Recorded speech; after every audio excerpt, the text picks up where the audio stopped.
बिहार में एक आदमी ने अपनी पत्नी को हॉट आयरन रॉड से मारा और उसके प्राइवेट पार्ट्स में चिली पाउडर डाला, सिर्फ इस सस्पेशन में कि उसका एक्स्ट्रा मैरिटल अफेयर है। उस औरत को 2 दिन तक बिना खाना और पानी के एक रूम में लॉक करके रखा गया। उसके साथ कंटिन्यूअस फिजिकल असॉल्ट हुआ और उसे इलेक्ट्रोक्यूट करने की भी कोशिश की गई। इंडिया में डोमेस्टिक वायलेंस नई बात नहीं है। एक जमाना था जब हमारे दूरदर्शन में डाउरी डेथ से रिलेटेड ऐसे एड्स आते थे। अगर आपकी लाडली आग की चपेट में आ जाए तो आप क्या करेंगी?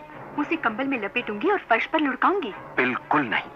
कंबल से आग की लपटें तो बुझ जाएंगी, मगर गर्मी अंदर बनी रहेगी और त्वचा जलती रहेगी।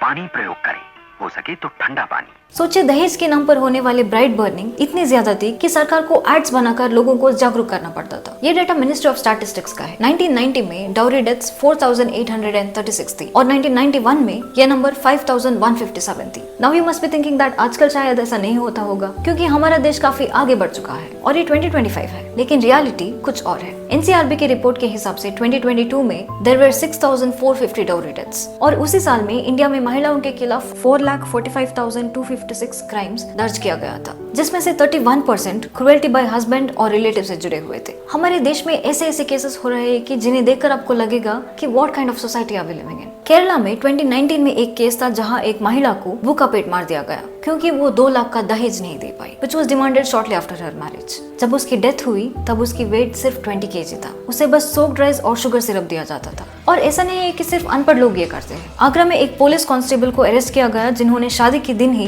30 लाख रुपीस की दहेज की डिमांड की। Violence against women in India has become so common that they never make it to the headlines. कोई प्रेग्नेंट महिला को मार देता है, कोई सूटकेस में डाल देता है, कोई अपनी बीवी को बाइक के पीछे घसीटता है। एक आदमी ने अपनी पत्नी को सर पर मारकर हत्या करता है क्योंकि उसने एग करी नहीं बनाई। एक केस पर हमारा ध्यान इतना चला जाता है कि हम दूसरे केसेस को भूल जाते हैं। मेरे पॉइंट ये नहीं है कि हम मर्दों के साथ होने वाली हिंसा को इग्नोर करें। जस्टिस सबको मिलना चाहिए, लेकिन सवाल ये है कि जब विक्टिम एक महिला होती है तब हमारी मीडिया और सोसाइटी उतनी लाइमलाइट क्यों नहीं डालती उस पर? क्या ये हिपोक्रेसी नहीं है? कमेंट करके बताइए।